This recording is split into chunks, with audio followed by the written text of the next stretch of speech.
आकारं बिन्दुसंयुक्तं नित्यं ध्यायन्ति योगिनः।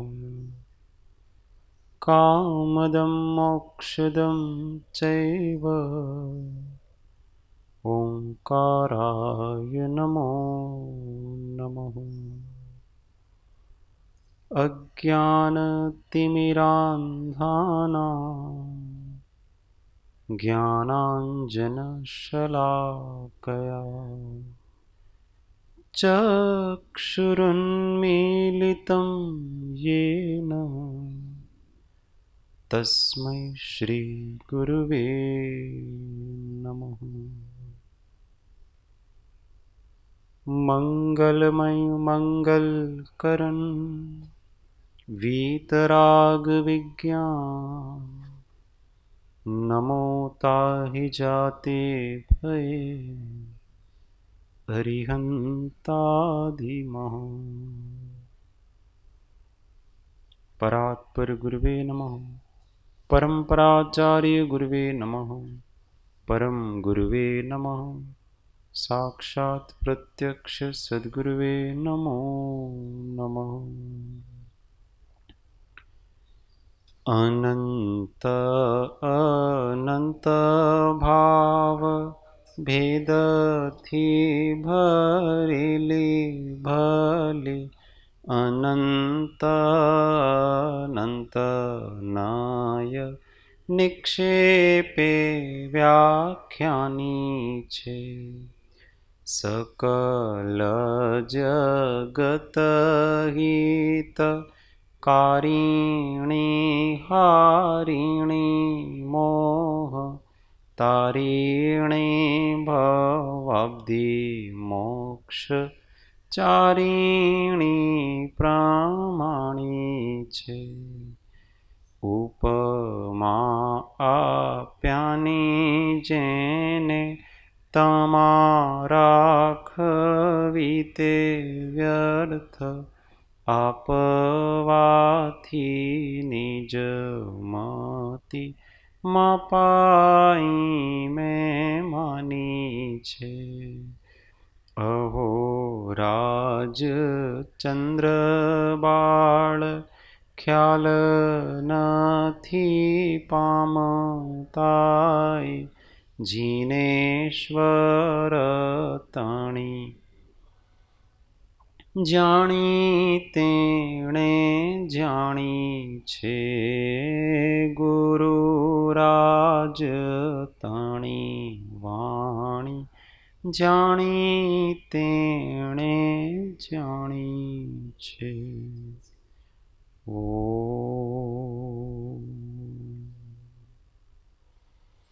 जय सद्गुरु। जय।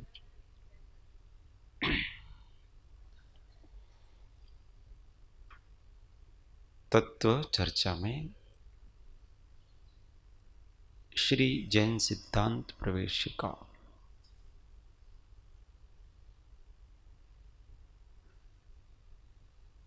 प्रश्न संख्या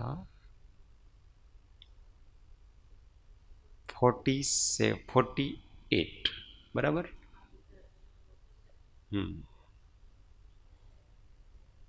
द्रव्य का स्वरूप बताया, गुण का स्वरूप बताया, पर्याय का स्वरूप बताया। अब उत्पाद व द्रव्य बताते। द्रव्य किसे कहते हैं? गुणों के समूह को द्रव्य कहते हैं। गुण किसे कहते हैं?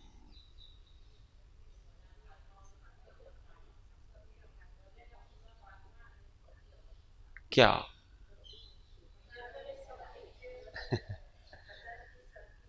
यस।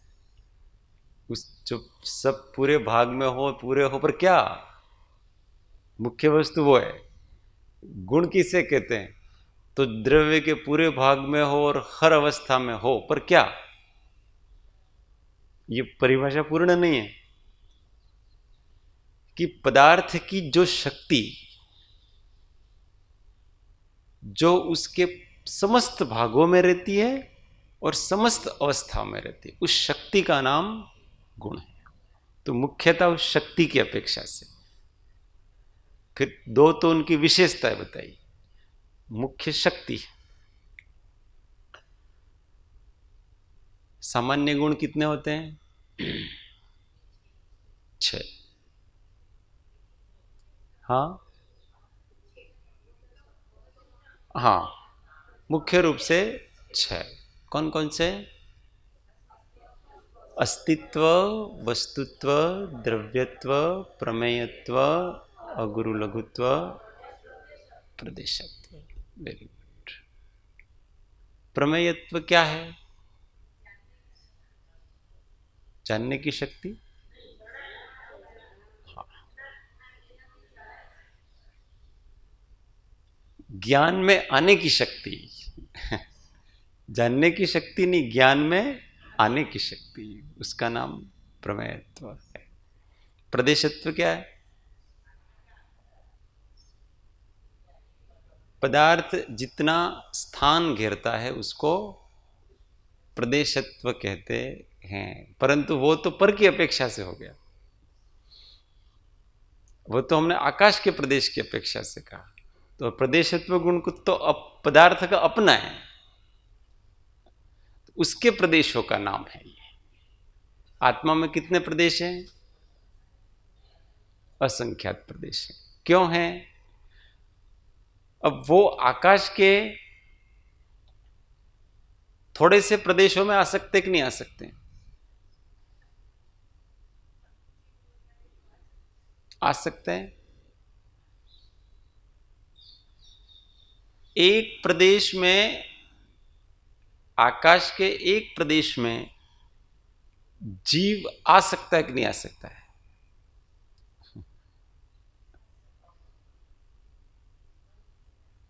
थोड़ा सोच करके जवाब है। आकाश के एक प्रदेश में जीव आ सकता है कि नहीं आ सकता? अब जीव सशरीरी अशरीरी दोनों। तो हम पहले अशरीरी जीव को लेते हैं। तो अशरीरी जीव आकाश के कितने प्रदेशों में रहता है उसका? तो वो कितने प्रदेशों को रोकता होगा आकाश के? हाँ, तो अंतिम शरीर से थोड़ा न्यून आकार पर वो कितने प्रदेश रोकता होगा? तो असंख्यात प्रदेश रोकता है। और संसारी जीव है, संसारी जीव हमेशा शरीर सहित होता है। और सबसे छोटा जीव कौन सा होता है? सबसे छोटा आकार शरीर का? निगोद का जीव। जब निगोद का जीव जन्म लेता है उसके तीसरे समय में सबसे कम आकार का होता है। तो वो कितने प्रदेश घेरता होगा? तो वो भी असंख्यात प्रदेश घेरता है। इसलिए जीव कभी भी आकाश के एक प्रदेश में रहता नहीं।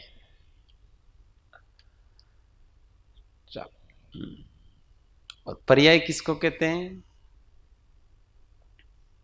गुणों के परिणमन को पर्याय कहते हैं। पर्याय कितने प्रकार की होती है?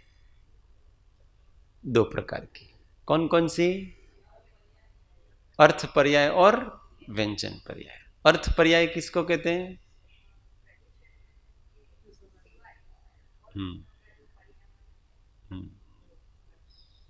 हाँ। और व्यंजन पर्याय, यहां अर्थ पर्याय को इस प्रकार से लें, पदार्थ का प्रति समय जो परिणमन होता है उसका नाम अर्थ पर्याय है। समझ में आ रही बात? वो अर्थ पर्याय कितने प्रकार की होती है? 2 प्रकार की। कौन कौन सी? स्वभाव अर्थ पर्याय और विभाव अर्थ पर्याय। स्वभाव अर्थ पर्याय किसे कहते हैं? बिना किसी निमित्त के जो पदार्थ का प्रति समय शुद्ध परिणमन है उसका नाम स्वभाव अर्थ पर्याय। विभाव अर्थ पर्याय किसे कहते हैं? कर्म आदि के निमित्त से पदार्थ का जो अशुद्ध रूप प्रति समय परिणमन है उसका नाम विभाव अर्थ पर्याय है। अर्थ पर्याय किस कारण से होती है? अगुरु लघु गुण के कारण से प्रति समय उसका षट स्थानक हानि वृद्धि होती रहती है। अच्छा, व्यंजन पर्याय किसे कहते हैं? इधर से कुछ जवाब आता नहीं है मोहन। व्यंजन पर्याय किसे कहते हैं? हाँ, अनेक समयवर्ती जो पर्याय होती है उसको व्यंजन पर्याय कहते हैं। उसके कितने भेद हैं? 2 भेद हैं। कौन कौन से? पहले उसको ऐसे लेना, उसके मुख्य 2 भेद हैं, द्रव्य व्यंजन पर्याय और गुण व्यंजन पर्याय। द्रव्य व्यंजन पर्याय किसे कहते हैं? हाँ, पूरे द्रव्य का अनेक समयवर्ती परिणमन, उसका नाम द्रव्य व्यंजन पर्याय है। वो कितने प्रकार का होता है? 2 प्रकार का। कौन कौन सा? स्वभाव द्रव्य व्यंजन पर्याय और विभाव द्रव्य व्यंजन पर्याय। स्वभाव द्रव्य व्यंजन पर्याय किसे कहते हैं? पूरे द्रव्य का जो शुद्ध रूप में परिणमन है, स्थायी परिणमन है, जैसे द्रव्य का सिद्ध रूप हो जाना, तो स्वभाव द्रव्य व्यंजन पर्याय। विभाव द्रव्य व्यंजन पर्याय किसे कहते हैं? पूरे द्रव्य का अशुद्ध रूप परिणमन हो जाना। एग्जाम्पल, मनुष्य हो जाना, देव हो जाना, नारकी हो जाना, तिर्यंश हो जाना, ये द्रव्य व्यंजन पर्याय होगी। अब गुण व्यंजन पर्याय। गुण व्यंजन पर्याय किसे कहते हैं? गुणों के अनेक समयवर्ती परिणमन को गुण व्यंजन पर्याय कहते हैं। वो भी 2 प्रकार का, एक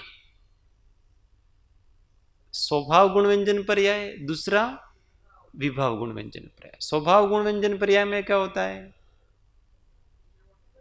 हाँ, गुण का शुद्ध रूप में परिणमन हो जाना, और विभाव अनेक समयवर्ती शुद्ध रूप में परिणमन, वो फिर अनंत समयवर्ती है, वहां अनेक का मतलब अनंत लेना।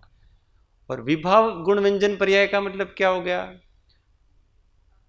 उस गुण का अशुद्ध रूप में परिणमन होना, जैसे ज्ञान गुण का मति ज्ञान के रूप में परिणमन होना, यह हो गया। हाँ, फिर समान जाति असमान जाति रह गया। फिर द्रव्य व्यंजन पर्याय में ही 2 प्रकार की हैं, एक समान जाति और असमान जाति। 2 पदार्थ मिल करके जो पर्याय बनाते हैं वो असमान जाति। जैसे जीव और पुद्गल मिल करके मनुष्य पर्याय बनाते हैं, और एक ही जाति के 2 पदार्थ मिल करके जो पर्याय बनाते हैं, एक ही जाति के 2 पदार्थ मिल करके, 2 मतलब पदार्थ का मतलब यहां स्कंद मिल करके जो पर्याय बनाते हैं वो समान जातीय कहलाते हैं। हाँ, ये सब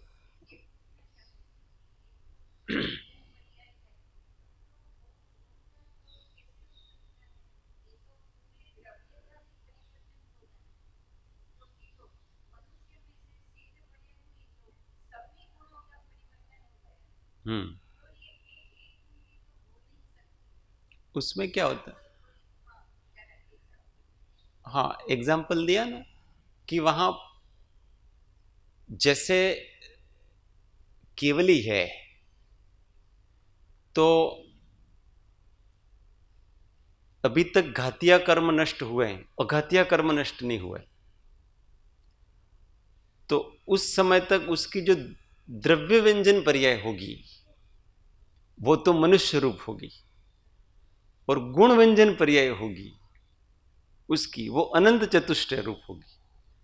उसके गुणों का तो परिपूर्ण परिणमन हो रहा है शुद्ध रूप से, परंतु वो सिद्ध रूप नहीं हो रहा है, तो संपूर्ण रूप से परिणमन नहीं है, केवल गुणों का ही वहां परिणमन हो रहा है।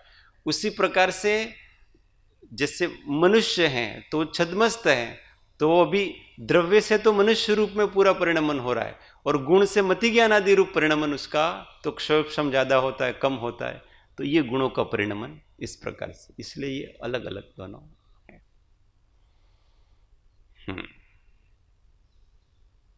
चलो, अब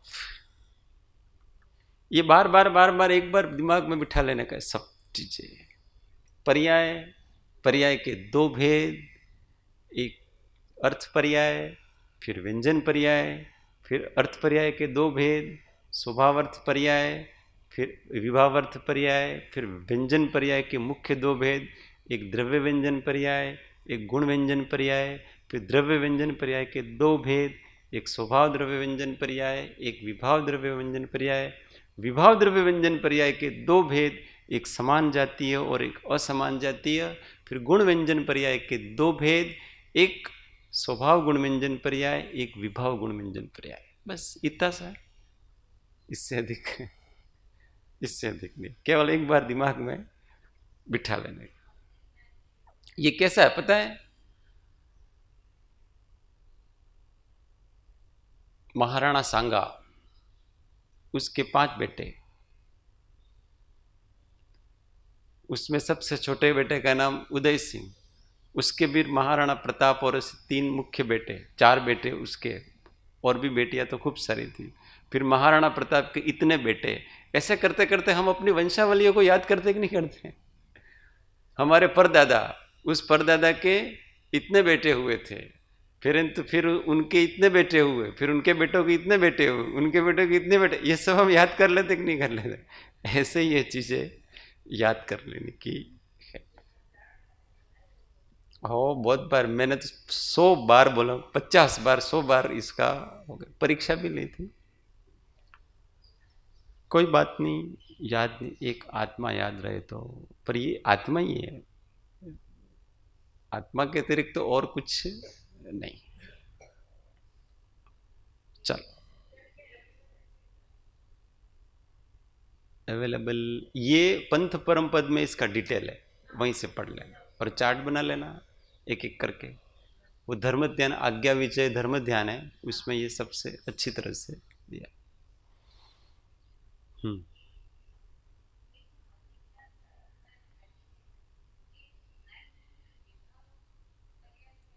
हाँ,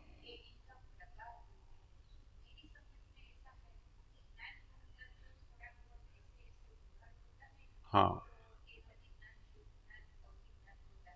बराबर। हाँ, अच्छा प्रश्न है कि मति ज्ञान, श्रुत ज्ञान, ये जो ज्ञान गुण की विभाव पर्याय है कि स्वभाव पर्याय है? तो न तो ये विभाव पर्याय है, न ये स्वभाव पर्याय है, ये क्षायोपशमिक पर्याय है। क्षायोपशमिक का मतलब ऐसा होता है कि उसमें अशुद्धि भी है और शुद्धि भी है, दोनों प्रकार की है, इसलिए उसको विशुद्ध कहते हैं, तो विशुद्ध पर्याय कहते हैं। तो उसमें क्या हो रहा है कि जो ज्ञानावरण, जैसे मति ज्ञान है, तो मति ज्ञानावरण के सर्वघाती जो स्पर्धक हैं, उसका उदयाभावी क्षय और सदवस्था रूप उपशम, ये हो रहा है, और देशघाती प्रत्ययों का उदय हो रहा है। तो जितना क्षय और उपशम हो रहा है, इतनी तो शुद्धि है, और देशघाती प्रत्ययों का उदय हो रहा है, इतनी इसमें अशुद्धि है। मतलब इतना ज्ञान हो नहीं रहा है बस, और उतना ज्ञान हो रहा है। तो वास्तव में क्षयोपशमिक पर्याय का मतलब ये ज्ञान का उघाड़ है, परंतु आवरण सहित है, इसलिए ये इसको पूरी तरह से शुद्ध नहीं कह सकते। केवल ज्ञान ही आवरण रहित है, इसलिए इसको विकारी विभाव पर्याय माना जाता है, परंतु वास्तव में औदयिक नहीं है ये। जिस प्रकार से मोहनीय कर्म के उदय से क्रोध हो रहा है, मान हो रहा है, ये औदयिक भाव है, ऐसे ये औदयिक भाव नहीं है, ये क्षयोपशमिक भाव है। तो ये आत्मा के उघाड़ रूप हैं, प्रकाश रूप हैं, इसलिए ये बंधन कारक नहीं होते हैं। और इसी से ये जो क्षयोपशमिक पर्याय है, यही हमारे साधना का आधार है। हम साधना कैसे करेंगे? तो साधना करने के लिए हमको कोई न कोई ज्ञान चाहिए, विचार चाहिए, विचार चिंतन चाहिए। वो विचार चिंतन कहाँ से आएगा? ये ज्ञानावरण के क्षयोपशम से आएगा सारा का सारा। तभी जाकर के हम चिंतन कर सकते हैं, विचार कर सकते हैं। तो और विचार से ही हम विचारक को पकड़ते हैं। इसीलिए ये हमारे लिए जितना क्षयोपशम बढ़ता है, उतना आत्मा के लिए कल्याणकारी है। कभी भी क्षयोपशम दुखदायी नहीं है, अकल्याणकारी नहीं है। मोह ही हमेशा जीव को बंधन में कारण बनता है, बाकी ज्ञान कभी कारण बनता नहीं है बंधन में, वो हमेशा मुक्त कराता है। और जितना जितना ज्ञान है ना, वो किसी भी वस्तु का हो, लौकिक वस्तु का भी, वो हमको सुखदायी है। ज्ञान कभी दुखदायी नहीं होता है। कोई भी वस्तु का ज्ञान हो, चोर को चोरी का ज्ञान है, वो सुखदायी कि दुखदायी? उसके लिए सुखदायी है। हाँ, उसके लिए सुखदायी है, क्योंकि वो जो चाहता है वो उसको आ रहा है, समझ में आ रहा है, मतलब उसको आनंद आता है उसमें।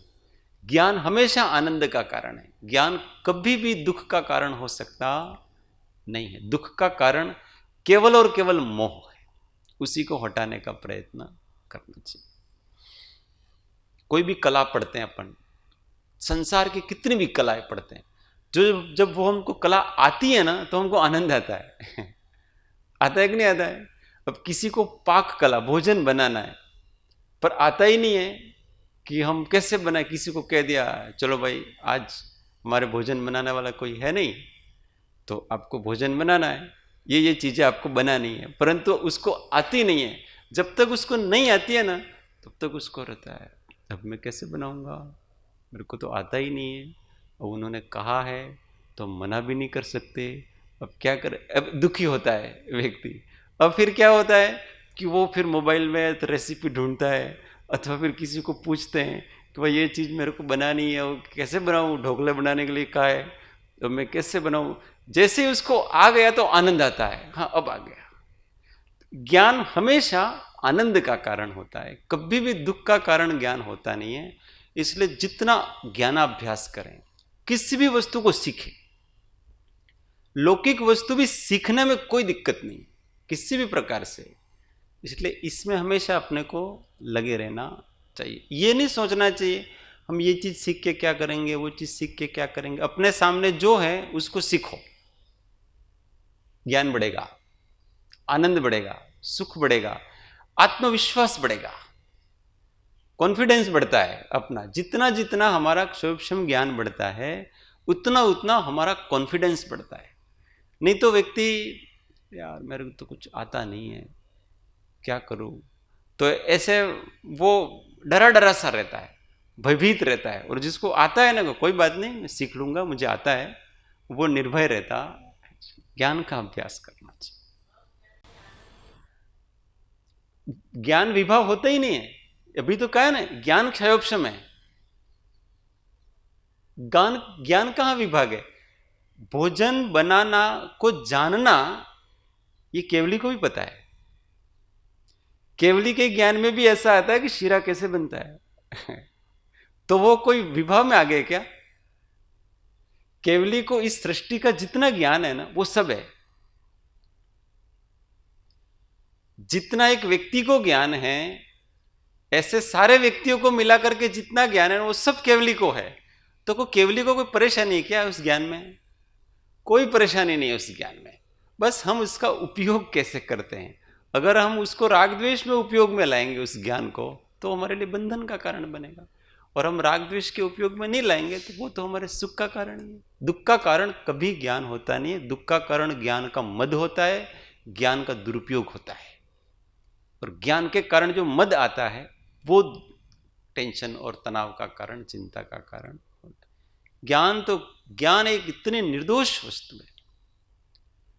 इसलिए तो कह लें विदेश में ज्ञान ही, बुद्धि ही जीव का साथी है। जहां कोई नहीं है हमारे पास, कोई व्यक्ति नहीं है, कोई वस्तु नहीं है, पैसे नहीं है, कुछ भी नहीं है, और अकेला कोई न कोई इसके अंदर प्रतिभा है ना, तो वहां सेट हो जाता है व्यक्ति। सबसे बड़ा मित्र है वो ज्ञान अपना। ज्ञान की उपासना हमेशा जी।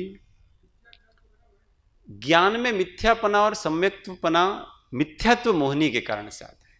ज्ञान में ज्ञान के कारण से नहीं आता है। जो ज्ञान है वो अपने आप में कोई मिथ्या नहीं है। ज्ञान तो ज्ञान है ना। आप ये रिकॉर्डर है तो आप इसको रिकॉर्डर की तरह जानते हो, ज्ञानी भी इसको रिकॉर्डर ही जानेंगे। इसको ज्ञान ने क्या, अज्ञानी का मिथ्या दृष्टि का ज्ञान भी उसको यही जानता है, सम्यक दृष्टि का ज्ञान भी इसको यही जानता है। बस मिथ्या दृष्टि क्या करता है कि उसमें इष्ट अनिष्टपना कर लेता है, और वो मोह है। ज्ञान का दोष नहीं विचारेगा, उसके मोह का दोष है। कुमति कुश्रुत ज्ञान है वो मिथ्यात्व की अपेक्षा से कहा गया। ना, वो ज्ञानावरण में कुछ नहीं हो रहा है वहां पर। हाँ, तो ज्ञान के जो 8 भेद है ना, वास्तव में कुमति ज्ञान है वो कहां से पैदा होता है पता है? मति ज्ञानावरण के क्षयोपशम से। तो जो मति ज्ञानावरण का क्षयोपशम है वो तो स्वयं विशुद्ध ज्ञान है, परंतु वो मिथ्यात्व सहित है, इसलिए उसको कुमति ज्ञान कहा। तो उसमें जो दोष आ रहा है ना, वो उसका तो है ही नहीं, पड़ोसी के कारण से आ रहा है। उसके कारण से उसको ऐसा कहा जा रहा है कि ये कुमति है। क्यों? क्योंकि अब जिसकी जो बुद्धि चलेगी ना, उस ज्ञान को चलाने की जो बुद्धि है ना, वो विपरीत चलेगी। जैसे चोर के पास ताला खोलने की आवड़त है, तो वो क्या करेगा? चोरी करने में उपयोग करता है। तो उसने उस ज्ञान का उपयोग दूसरी जगह, कोई अच्छा व्यक्ति है तो दूसरी जगह, अच्छी जगह भी उपयोग करे उसका, तो ऐसा। तो वो ज्ञान का दोष नहीं, आरोप आ रहा है मात्र मिथ्यात्व के कारण से। अज्ञान, हाँ, अज्ञान है वो मिथ्यात्व के कारण से, ज्ञान नहीं है। ज्ञान का नहीं होने का नाम अज्ञान नहीं है। ज्ञान का विपरीत परिणमन का नाम अज्ञान वहां कहा गया। और वो जो विपरीत परिणमन है वो मिथ्यात्व के कारण से है, ज्ञान के कारण से नहीं।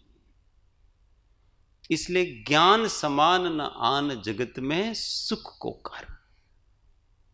ज्ञान के समान, भले वो ज्ञान लौकिक हो, अब सम्यक दृष्टि होता है, उसको भी सारा लौकिक ज्ञान होता है कि नहीं होता?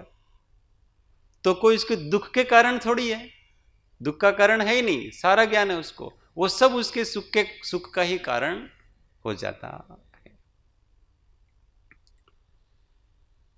चलो 48। हाँ, उत्पाद किसको कहते हैं?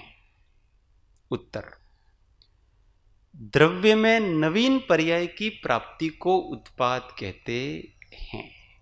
द्रव्य में नवीन पर्याय की प्राप्ति को उत्पाद कहते हैं। द्रव्य में से हमेशा, क्योंकि द्रव्य नाम ही इसलिए कि वो परिणमनशील है। परिणमनशील का मतलब उसमें से अवस्थाएं बनती रहती है, प्रति समय नई नई एक अवस्था बनती है। तो जो अवस्था बनती है उस अवस्था का नाम उत्पाद कहलाता है। उत्पाद का मतलब होता है बनना। जैसे सोने में से कड़ा बनाया अपनों ने, अथवा हार बना, तो वो क्या हो गया? उत्पाद हो गया, हार का उत्पाद हो गया। और व्यय किसका हुआ उसमें? जो पहले की जो सुवर्ण किसी और आकार में था, कड़े के आकार में था, उस कड़े को गला करके क्या किया उसने? हार बना दिया, तो वो हार उत्पाद होगा, कड़े का व्यय हो गया। ये व्यय बताते हैं। 49, व्यय किसको कहते हैं? द्रव्य की पूर्व पर्याय के त्याग को व्यय कहते हैं। पहले जो पर्याय थी उसका त्याग कर दिया, इसका नाम व्यय कहलाता है। 50, द्रव्य किसको कहते हैं? प्रत्यभिज्ञान के कारणभूत द्रव्य की किसी अवस्था की नित्यता को द्रव्य कहते हैं।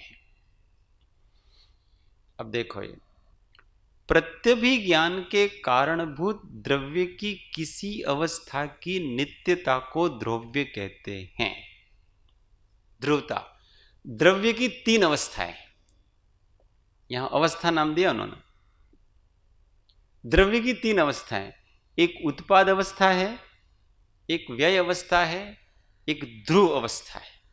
जो हमेशा रहती है उसका नाम ध्रुव अवस्था है, जो उत्पन्न होती है उसका नाम उत्पाद अवस्था है, जो व्यय होती है उसका नाम व्यय अवस्था है। तो यहां कहा है कि प्रत्यभिज्ञान के कारणभूत। प्रत्यभिज्ञान का मतलब होता है कि एक बार हमने किसी वस्तु को देखा है, उसी वस्तु को हमने फिर से देखा, उन दोनों के जोड़ रूप जो नया ज्ञान होता है, उस ज्ञान का नाम प्रत्यभिज्ञान कहलाता है। ये मति ज्ञान के प्रकार हैं। मति ज्ञान 5 प्रकार के, मति, स्मृति, प्रत्यभिज्ञान, चिंता, अभिनिबोध। इस प्रत्यभिज्ञान का ही दूसरा नाम संज्ञा कहलाता है। मति, स्मृति, संज्ञा, चिंता, अभिनिबोध इत्यनर्थांतरम, ऐसा सूत्र है। तो ये प्रत्यभिज्ञान का मतलब होता है तुलनात्मक ज्ञान करना। 10 साल पहले आप हमको, ये व्यक्ति मुझे मिला था, तो 10 साल पहले और वर्तमान में उसकी तुलना की, और नवीन ज्ञान उसको, तीसरा ज्ञान उसको पैदा, क्योंकि 10 साल पहले का था वो थोड़ा बदल गया, आज का है तो भी बदल गया। उन दो बदले हुए में उसने ऐक्यता स्थापित की कि ये वही है जो पहले था। दो वर्तमान का ज्ञान हुआ, भूतकाल का भी ज्ञान का स्मरण हुआ, और उसमें से निर्णय क्या निकाला दोनों के ज्ञान का कि ये वही है जो पहले था। मतलब आज है और वो पहले था और वो एक ही है, ये अलग नहीं है। इसका नाम द्रव्य कहलाता, ध्रुव अवस्था कहलाती। तो मैं वही हूं, ये ज्ञान द्रव्य कहलाता है। ये वही जाति स्मरण ज्ञान होता है तो क्या होता है, अलग अलग प्रकार के जाति स्मरण ज्ञान होते हैं ना, तो अलग अलग भव दिखते हैं, पर उन सब भव में वो ही वो है आत्मा। दूसरे दूसरे भव बदलते हैं पर आत्मा वही की वही है। ऐसा सादृश्य ज्ञान भी होता है प्रत्यभिज्ञान, ऐसा विसदृश्य ज्ञान भी होता है। अनेकता का आभास भी होता है उससे, और एकता का भी आभास होता है। ये जब तुलनात्मक ज्ञान करेंगे तो होगा। इसका नाम नित्यता कहलाता है। नित्यता को ही द्रव्यता कहते हैं। ये भी एक पदार्थ की, ये तीनों मिलकर के पदार्थ है। कोई भी पदार्थ न तो अकेला द्रव्य है, न तो अकेला उत्पाद रूप है, और न ही अकेला व्यय रूप है। तो प्रश्न ऐसा है कि हमें अपने आप को नित्य मानना चाहिए कि अनित्य मानना चाहिए?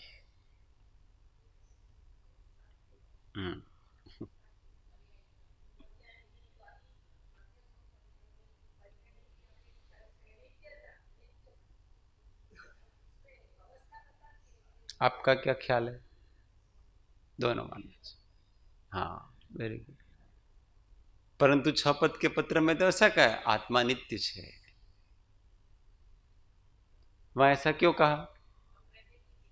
हाँ, वहां निश्चय नहीं से कथन करना उसको, उनको, हाँ, किसी दृष्टि की अपेक्षा से उनको कथन करना है। उसको बाद में स्पष्ट किया आत्मसिद्धि में कि आत्मा द्रव्य नित्य छे, पर्याय पलटाए। तो आत्मा, हम नित्य अनित्य हैं, हम नित्य भी हैं और अनित्य भी हैं। अगर हम अपने अनित्य स्वरूप को नहीं माने तो क्या होगा? क्या फर्क पड़ता है?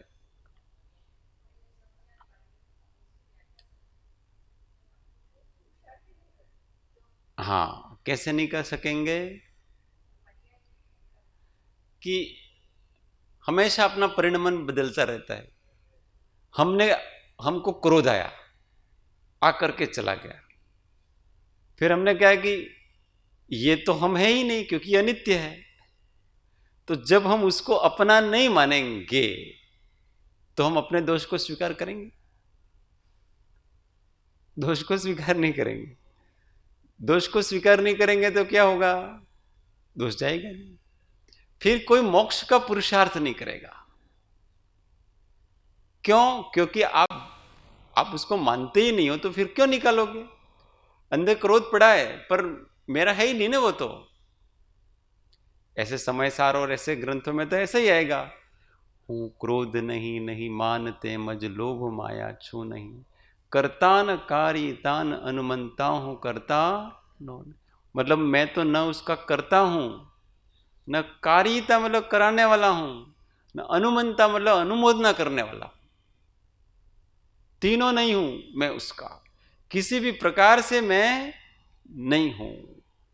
तो अब देखो, उन्होंने तो केवल एक ज्ञान को ही अपना स्वरूप माना है। और फिर वही कहेंगे प्रतिक्रमण करो, प्रायश्चित करो। किस बात का प्रायश्चित? जो मेरा नहीं है, जो मैंने किया ही नहीं है, उसका काहे को प्रायश्चित करना अपने को? हाँ हाँ, वही कहते हैं। इसलिए ये अनेकांत, इसको समझना बहुत आवश्यक है। जो शुष्क अध्यात्मी हो जाते हैं वो ऐसे हो जाते हैं। उसको किसी दृष्टि से ऐसा कहा गया है कि ये आत्मा के नहीं है, क्योंकि उस समय केवल ज्ञान की मुख्यता की जाती है। परमार्थ से आत्मा केवल ज्ञाता दृष्टा है, परंतु क्या हम उस रूप वर्तमान में अनुभव कर रहे हैं? नहीं कर रहे हैं। अनेक भाव रूप हो रहे हैं हम तो दिन भर। और जब हम अनेक भाव रूप हो रहे हैं और हम माने ऐसा कि मैं शुद्ध साक्षी ज्ञाता दृष्टा हूं, वर्तमान परिणति की अपेक्षा से ऐसा माने, तो भ्रम है।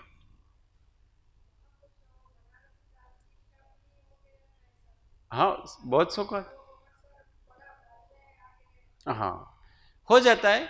गुरु गम के बिना ये अनेकांत विद्या है, वो जो समझता है उसके ऐसा हो ही जाता है, अक्सर होता है। और वर्तमान में भी मैक्सिमम लोगों में देखने मिलता है, जो केवल अध्यात्म शास्त्र पढ़ते हैं, केवल द्रव्यान योग का अभ्यास करते हैं, वो ये व्रत नियम नीति नियम को कोई जो मानते नहीं हैं, उनमें ये चीज, ये देख असर दिखता है सब में।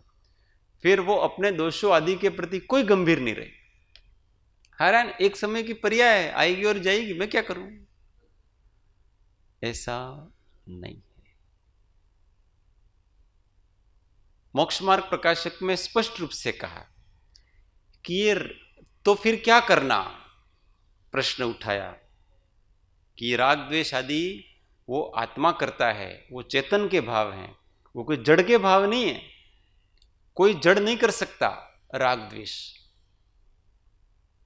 तो फिर क्या करना अपने को? तो उन्होंने कहा कि ये रागादि जीव के ही हैं, इसलिए उसमें अपना ही मान्यता करना कि ये मेरे ही हैं, परंतु ये मेरे विकार हैं, ऐसे करके उन विकारक को नाश का उपाय करना, ये उसका सम्यक श्रद्धान होगा। नहीं तो मेरे है ही नहीं ऐसा मानेंगे, किसी काल में ये मेरे नहीं हो सकते ऐसा। ये तो क्या है, निश्चय नहीं को दृष्टि में रख करके दृढ़ता बनाने के लिए ऐसा कथन किया जाता है कि आप कितने भी क्रोध हो, मैं क्रोध रूप नहीं हूं, मैं शांत स्वभावी आत्मा हूं, ये क्रोध मेरा नहीं है, ये आगंतुक है, जो आता है वो जाता है, इसलिए उसकी तरफ से दृष्टि को गौण कर दिया जाए। जो हमेशा रहता है वो मैं है, ऐसा ही चिंतन किया जाएगा और वो ही चिंतन कार्यकारी, उसी में दृढ़ता अपने को रखनी है। परंतु किसी नए से हमको उसको अपना स्वीकार करना है, अपना किया हुआ स्वीकार करना है, नहीं तो प्रतिक्रमण वगैरह बेकार हो जाएंगे। उसका उपदेश ही कहीं को दिया आगम में कि मिच्छा में दुक्कड़म, मेरे दुष्कृत्य समाप्त हो, ऐसा कहा, मेरे दुष्कृत्य समाप्त हो।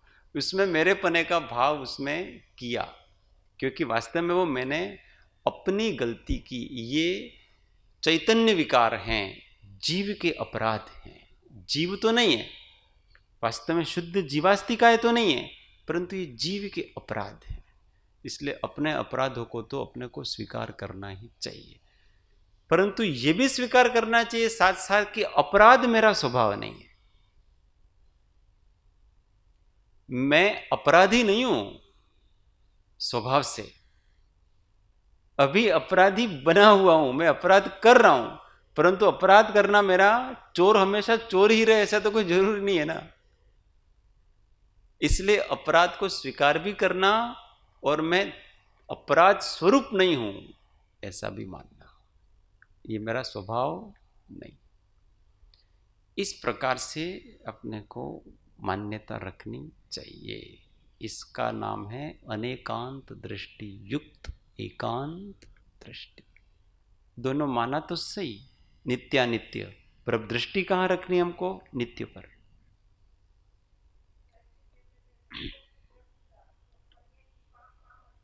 आज सुबह इसी पर पूरा व्याख्यान अधमाधम अधिको पति, वो सारा उसी पर था। तो अधमाधम अधिको पतित वो कब ख्याल आएगा? जब अपने भगवत स्वरूप का ख्याल आएगा। उसी व्यक्ति को वो ख्याल आ सकता है जिसको अपने द्रव्य स्वभाव का ज्ञान हो, अपने अनंत गुणात्मक वस्तु का जिसको श्रद्धान है, ज्ञान है, वो ही अपने अनंत दोषों को दृष्टि में ले सकता है। तो नित्यानित्य, हम नित्यानित्य हैं, परंतु दृष्टि कहाँ रखनी? नित्य पर, क्योंकि प्राप्त वो करना है। मैं तो अनित्य भी हूं ऐसा करके मैं अनित्य हूं, अनित्य हूं, अनित्य हूं, अनित्य हूं ऐसा करेंगे तो जैसे बौद्धों में अनित्य होता है ना, तो उसमें अंत में कोई नित्य वस्तु प्राप्त ही नहीं होती है, क्योंकि मैं अनित्य नहीं हूं। जो दिखता है, जो अनुभव में वो अनित्य है और मैं तो नित्य हूं। एक धारा से जो बना रहता है वो मैं हूं। बस इसी का नाम वास्तव में सम्यक तो किसका नाम है? आत्मज्ञान किसका नाम है? बदलती हुई परिस्थितियों में जो नहीं बदलता है उस पर श्रद्धान होना, उसको पकड़े रहना बराबर, उसका नाम ही वास्तव में सच्चा ज्ञान कहलाता। क्योंकि उसको पकड़े रहने से राग द्वेष की उत्पत्ति नहीं होगी।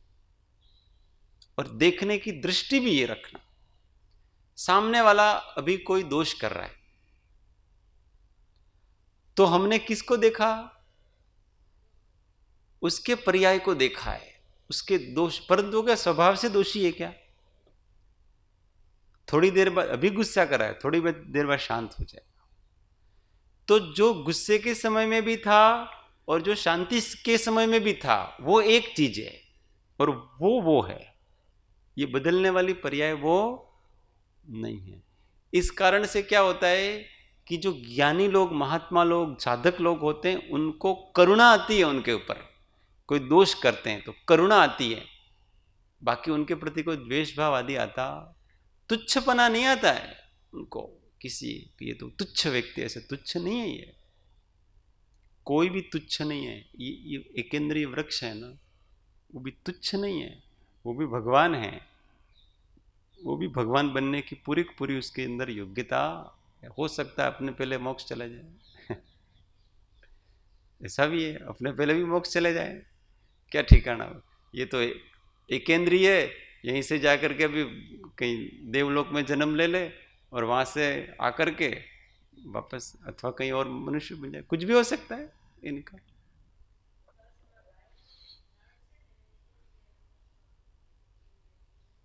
अब मोक्ष तो सबका होने वाला है, सबका मतलब कि जो भी है, पर उसका जल्दी होने वाला होगा। परंतु ऐसा नहीं कि उस वृक्ष का मोक्ष होगा। वृक्ष जब पंचेंद्रिय बनेगा, मन सहित होगा, सम्यक दर्शन प्राप्त करेगा, सम्यक ज्ञान और सम्यक चारित्र की परिपूर्णता करेगा, तब जाकर के उसको मोक्ष होगा। ऐसा नहीं कि वृक्ष को मोक्ष हो जाता। समेत शिखर के बारे में ऐसा कहते हैं शास्त्रों में कि वहां जितने एकेंद्रीय जीव है ना और रहते हैं ना, वो भी 50 भव में मोक्ष चले जाएंगे। 51वां भव वहां का एकेंद्रीय भी नहीं करता है।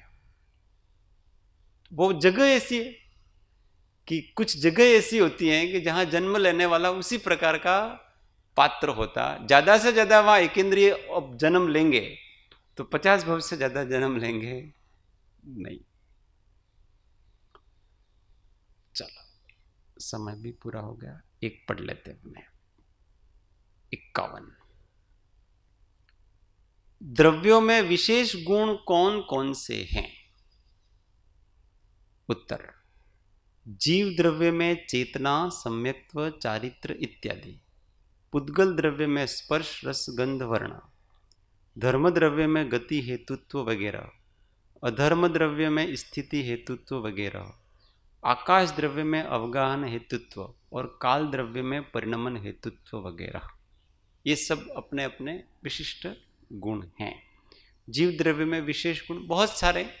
मुख्य चेतना, उस चेतना के ये फिर अलग अलग भाव है, सम्यक्त्व चेतना ने, चारित्र की चेतना ने, ज्ञान की चेतना ने, अलग अलग प्रकार से ये अपने विशिष्ट गुण होते हैं, वो किसी में भी होते नहीं।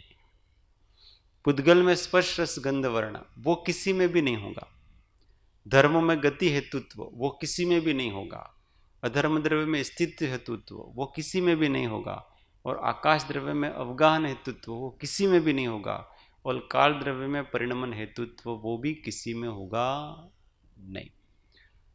विशेष गुण अथवा लक्षण उसका कहते हैं जो निर्दोष होना चाहिए, जिसमें 3 प्रकार के दोष नहीं पाए जाते हैं, उसको निर्दोष कहते हैं। कौन कौन से? अव्याप्ति, अतिव्याप्ति और असंभव, ये 3 दोष नहीं होने चाहिए। अव्याप्ति दोष क्या है, कौन समझाएंगे?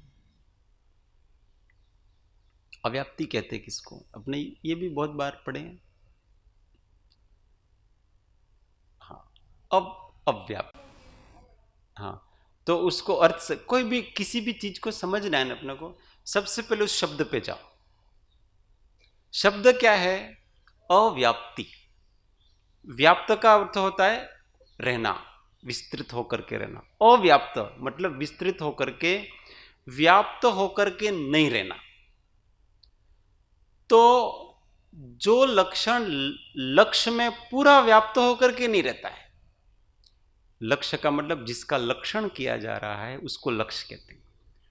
तो पूरे लक्ष्य में नहीं है, उसके थोड़े भाग में है, उसको अव्याप्ति कहते हैं। जैसे जीव का लक्षण किया मूर्तिक, तो वो सभी जीवों में व्याप्त नहीं है। क्यों सभी जीवों में व्याप्त नहीं है? क्योंकि वो संसारी जीव में ही होगा, सिद्धि जीवों में वो लक्षण जाएगा नहीं। इसलिए अमूर्तिक जीव का लक्षण है वो अव्याप्ति दोष से सहित है। उसी प्रकार से अतिव्याप्ति, वो भी शब्द से स्पष्ट है। अतिव्याप्ति, अति मतलब अति और व्याप्ति। अभी यहां तो कम व्याप्त था, यहां पर क्या है? अधिक व्याप्त है। जिसका लक्षण किया जा रहा है वो लक्ष्य, लक्ष्य के अतिरिक्त अलक्ष्य में भी जो लक्षण जाता हो उसका नाम अतिव्याप्ति है। इसका उदाहरण कैसे दे सकते हैं? कोई उदाहरण बताओ कि जो लक्ष्य के अतिरिक्त अलक्ष्य में भी वो लक्षण हो। इसी को ले सकते हैं कि जैसे जीव को मूर्तिक लक्षण कहा आपने, तो ये लक्षण तो जीव का लक्षण अमूर्तिक कहा, सॉरी मूर्तिक ने अमूर्तिक कहा, तो वो अमूर्तिक लक्षण है वो आकाश में भी है, काल में भी है, धर्मास्तिका में भी है, अधर्मास्तिका में भी है, सब में है और जीव में भी है। तो अमूर्तिकपना है जीव का, वो अतिव्याप्ति दोष से सहित है। तो अतिव्याप्ति मतलब जो लक्ष्य के अतिरिक्त भी वो जाए। और असंभव, जो उसके स्वभाव से ठीक विपरीत हो, उसमें संभव ही नहीं हो। जैसे जीव का लक्षण स्पर्श रस गंध वर्ण कहना, पुद्गल का लक्षण चेतना कहना, तो वो उसमें असंभव है, संभव हो ही नहीं सकता। तो ऐसे 3 दोषों से रहित जो लक्षण हैं वो सही लक्षण है। तो जो जीव का चेतना लक्षण है, तो सभी जीवों में चेतना होती है, इसलिए वो अव्याप्ति दोष से रहित है।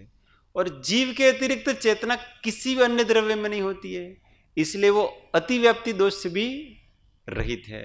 और जीव में चेतना संभवित है क्योंकि अनुभव में आ रहा, इसलिए चेतना लक्षण जीव का करना है वो योग्य है। सम्यक्त्व लक्षण करना योग्य है कि नहीं? जीव का सम्यक्त्व का मतलब होता है श्रद्धा। श्रद्धा सब जीवों में होती है कि नहीं होती है? होती है। श्रद्धा एक तो सम्यक होती है, एक असम्यक हो, और श्रद्धा तो सबके अंदर होती है। तो श्रद्धा भी निर्दोष लक्षण चारित्र निर्दोष लक्षण है कि नहीं? वो भी है, क्योंकि चारित्र भी सब जीवों में होता है कि निगोद में चारित्र है कि नहीं है? भले वो मिथ्या रूप परिणमन हो रहा है, पर चारित्र गुण तो है ना। और जीव के अतिरिक्त चारित्र गुण किसी में भी नहीं है, और वो जीव में संभवित है। इस प्रकार के ये जितने भी अनुजीवी गुण जितने हैं वो सारे के सारे जीव के विशेष लक्षण कहे गए हैं। उसी प्रकार से स्पर्श रस गंध वर्ण अर्थात मूर्तिकपना, वो पुद्गल के अतिरिक्त किसी और में नहीं है, इसलिए अव्याप्ति दोष से रहित हो गया। सभी पुद्गलों में है, अरे अतिव्याप्ति दोष से रहित हो गया पहले में, सभी पुद्गलों में है, इसलिए अव्याप्ति दोष से भी रहित हो गया। और पुद्गल में संभवित है, सब में देखा जाता है स्पर्श रस गंध वर्ण, इसलिए असंभव दोष से भी रहित हो गए। ऐसे सब में लगा लेना चाहिए। अब गति हेतुत्व, जितना जितना धर्मास्तिकाय है, धर्मास्तिकाय के पूरे पार्ट में कहां तक है धर्मास्तिकाय? तो पूरे लोक में फैला हुआ है। तो पूरे लोक में धर्मास्तिकाय के प्रत्येक प्रदेश में गति हेतुत्व है, इसलिए वो अव्याप्ति दोष से रहित है। ऐसा नहीं है कि यहां क्या धर्मास्तिकाय है उसमें तो वो गति हेतुत्व लक्षण है, और सिद्धशिला पर जो धर्मास्तिकाय है उसमें गति हेतुत्व लक्षण नहीं है। ऐसा नहीं है, जहां जहां भी धर्मास्तिकाय है सब जगह प्रत्येक प्रदेश में उसको अन्य पदार्थ के जीव और पुद्गल को गति करने में हेतु बनने का निमित्त हर जगह वो शक्ति व्याप्त है, इसलिए वो अव्याप्ति दोष से रहित है। और जिस प्रकार का गति हेतुत्व सामान्य धर्म इस धर्मास्तिकाय का है, उस प्रकार का गति हेतुत्व सामान्य धर्म अन्य किसी का भी नहीं है। बाकी में भी गति देने की क्षमता है, ऐसा नहीं कि गति और कोई नहीं करा सकता है, हवा भी गति कराती है, इसमें तो क्या दिक्कत है? तो उसका भी गति हेतुत्व लक्षण है कि नहीं? पर जैसा धर्मास्तिकाय रूपी और अरूपी दोनों को गति करा सकता है, गति करने में निमित्त होता है, वैसे अन्य नहीं हो सकता। हवा है, उसको मान लिया कि उसको गति हेतुत्व है, वो गति करा सकती है किसी को। ये हवा पंखे को गति करा रही कि नहीं करा रही? करा ही रही है सब। हवा से पत्ते हिलते कि नहीं हिलते? गति करा ही रही है। परंतु वो अरूपी में हेल्पफुल नहीं हो सकता है, क्योंकि वो स्वयं रूपी है। पर ये धर्मास्तिकाय ऐसा है कि स्वयं अरूपी होते हुए भी रूपी और अरूपी दोनों को गति करा सकता है। अरूपी को कैसे गति करा रहा है वो? तो जब जो आत्मा मध्य लोक से सिद्ध होकर के जाता है तो उस समय वो रूपी है कि अरूपी? अरूपी है। इसके न कार्बन शरीर है, तेजस शरीर है, कर्म परमाणु किंचित मात्र भी उसके ऊपर नहीं है, तो वो गति कर रहा है अरूपी आत्मा। उसमें कौन सहायक बन रहा है? ऐसी जो गति हेतुत्व रूपी अरूपी समस्त पदार्थ को देने की, मतलब जीव पुद्गल में जो है, ऐसा गति हेतुत्व लक्षण अन्य पदार्थों में नहीं है, इसलिए वो अतिव्याप्ति दोष से भी रहित है और वो गति करते हुए देखा जाता है, इसलिए उसमें असंभव दोष भी। उसी प्रकार से अधर्मास्तिकाय का समझ लेना, उसी प्रकार से आकाश का भी समझ लेना। अवगाहन शक्ति अन्य सब द्रव्यों में है, सारे द्रव्यों में अवगाहन शक्ति है, परंतु जो अवगाहन सामान्य शक्ति आकाश में है, ऐसी अवगाहन शक्ति अन्य द्रव्यों में नहीं। अन्य द्रव्य पर्टिकुलर वस्तु को ही वो अवगाहित कर सकते हैं, उनकी अपनी एक सीमा है। आकाश का स्वभाव ही अवगाहन है, उसकी कोई सीमा ही नहीं। पानी में भी अवगाहन शक्ति है कि नहीं? पानी में शक्कर डालें, घुलेगी कि नहीं घुलेगी? मिला लेगी, अवगाहन कर लेगी। राख होता है ना, राख, तो राख को आप ठसाठस भर दो किसी डिब्बी में, उसमें कुछ भी नहीं आए ऐसा भर दो, परंतु उस राख में आप सुई चुभो, सुई अंदर चली जाएगी कि नहीं चली जाएगी? अवगाहन शक्ति है कि नहीं? एक पुद्गल दूसरे पुद्गल को भी अवगाहित कर सकता है। अवगाहन शक्ति सबके अंदर है, जीव के अंदर भी अवगाहन शक्ति है। हमारे अरूपी प्रदेशों में एक सिद्ध जहां रहते हैं वहां अनंत सिद्ध रहते हैं, वो भी अवगाहित कर सकता है, पर उसकी सबकी अपनी अपनी मर्यादाएं हैं, सबको अवगाहित कर सकता नहीं है। आकाश तो कोई भी आए, रूपी आए कि अरूपी आए कि ठोस आए कि द्रव आए कि गैस रूप हो करके आए, कैसा भी हो करके आओ, हम आपको जगह देंगे। बहुत बड़ा दिल है, सबसे बड़ा दिल किसका है? आकाश का। ऐसा दिल सबका होना चाहिए। और परिणमन कराने का स्वभाव भी अन्य द्रव्यों में है, काल द्रव्य में ही है ऐसा नहीं है, पर जिस प्रकार का काल द्रव्य का परिणमन में हेतु बनने का है वैसा अन्य द्रव्यों में नहीं है। अन्य द्रव्य विशेष को परिणमन करा सकते हैं, पर काल द्रव्य तो सबको अवस्था परिवर्तन में सामान्य रूप से सहायक होता है। ऐसा लक्षण अन्य पदार्थ का नहीं है, इसलिए उसमें अव्याप्ति, अतिव्याप्ति और असंभव दोष नहीं है। तो ये जितने विशेष गुण हैं ये इन 3 दोषों से रहित हैं, इसलिए उसके लक्षण हैं। इससे पदार्थ की पहचान की जाती है। कोई ने प्रश्न पूछो।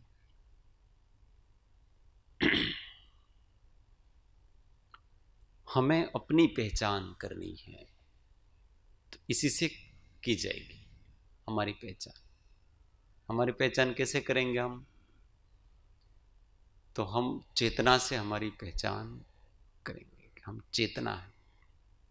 और वो चेतना कैसी है? अनुभव स्वरूप है। उसका एक ही मुख्य लक्षण है कि वो अनुभव स्वरूप है, हमको अनुभव में आती है, स्व पर प्रकाशक है। बस इतना सा जान लिया ना, मैं कौन? मैं एक चेतन द्रव्य हूं और स्व पर प्रकाशक हूं और अनुभव स्वरूप हूं। स्व पर प्रकाशकपना है वो कोई परद्रव्य की अपेक्षा ले लेना, कोई भी किसी को भी प्रकाशित कर सकता है, कोई भी। परंतु अनुभूति करनी है तो मैं वास्तव में अनुभव स्वरूप हूं, इससे आत्मानुभूति होगी। ये जो अनुभूति है ना, वो मैं हूं। वो अनुभूति को आप ज्ञाता कहो कि दृष्टा कहो कि साक्षी कहो कि कुछ भी कहो, परंतु वो अनुभूति ही मैं हूं। अनुभूति की तरफ जिसका लक्ष्य है, और अनुभूति हर एक जीव को हमेशा होती है। निगोद को अनुभूति है कि नहीं? उसको उसकी अनुभूति है, और सिद्ध को भी उसको उसकी अनुभूति है। एक को शुद्धात्मा अनुभूति है, एक को अशुद्धात्मा अनुभूति है। कारण क्या है? एक पर्याय की तरफ दृष्टि कर रहा है और एक द्रव्य की तरफ दृष्टि कर रहा है। आप उस दृष्टियों को हटा दो और केवल एक अनुभव को लक्ष्य में लो। मैं ये हूं ना वो हूं ऐसा मत करो, मैं हूं इस भाव में दृढ़ रहो, तो अपना मूल जो अस्तित्व है ना वो पकड़ में आता है। ये बहुत सीधा साधन है। ये अभ्यास करते करते करते करते चिन्मात्र का जो अभ्यास करता है ना, अपने होने पने का अभ्यास। बाकी चीजें हम बहुत सारी साधनाएं करते हैं, बहुत जानने का प्रयत्न करते हैं, वो करते हैं, परंतु हम अपना एहसास का जो प्रयत्न है ना ज्यादा नहीं करते हैं। तो आंख बंद की हो अथवा आंख खुली हो, अपना अनुभव करने का प्रयत्न करें, वो ही अपना मुख्य लक्षण है। इसलिए कहा है स्व संवेदन सुव्यक्त। इस आत्मा को व्यक्त कैसे कर सकते हैं? तो स्व संवेदन के द्वारा ही ये व्यक्त होता है। अन्य किसी भी साधन से ये आत्मा प्रकट होगा नहीं। उसी की ओर अपने को लक्ष्य रखना चाहिए।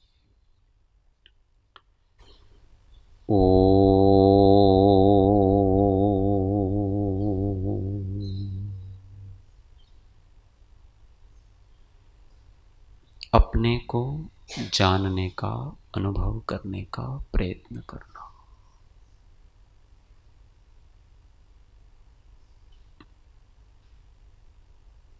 जिस प्रकार से इन घट-पट आदि पदार्थों का अस्तित्व है, उसी प्रकार से मेरा भी अपना स्वतंत्र अस्तित्व है। मैं एक सत हूं, सत स्वरूप हूं।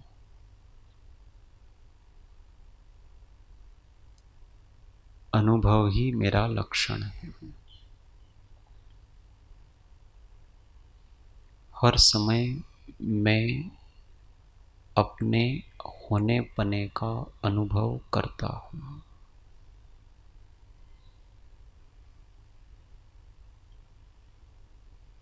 उसी की ओर लक्ष्य देना। अन्य विचार, अन्य विकल्प सबको गौण करके अपने होने पने का एहसास करना।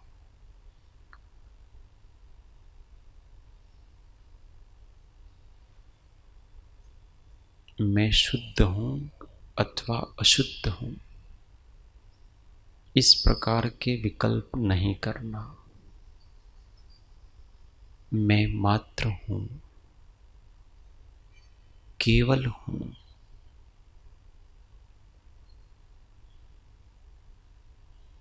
इसी भाव में तल्लीन होने का प्रयत्न करना।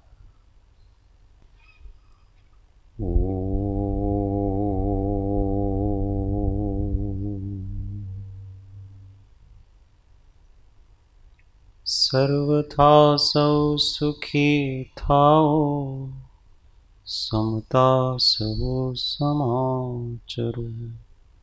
सर्वत्र दिव्यता व्यापो, सर्वत्र शांति विस्तरो। ओम शांति शांति शांति। सद्गुरु देव की जय, परम कृपालु देव की जय, त्रिलोकनाथ की जय, सब संतन की जय। ओम जय सद्गुरु।